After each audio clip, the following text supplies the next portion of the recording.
How to change your voice pitch in CapCut app.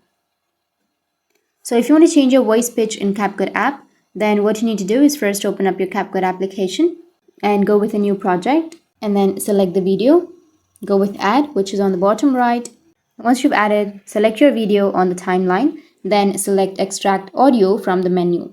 On the bottom, you will have extract audio, which is right here. Tap on it and it will start extracting the audio and you will have the audio right here. So select the audio track.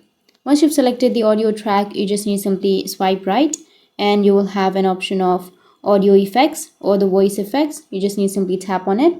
And here you will have voice filters, voice characters, and speech to song. So you can simply choose any voice filter that you're comfortable with, and that will change your voice pitch in your CapCut. So that's how you can change your voice pitch in your CapCut app. And if you have any questions, feel free to comment below. Thanks for watching.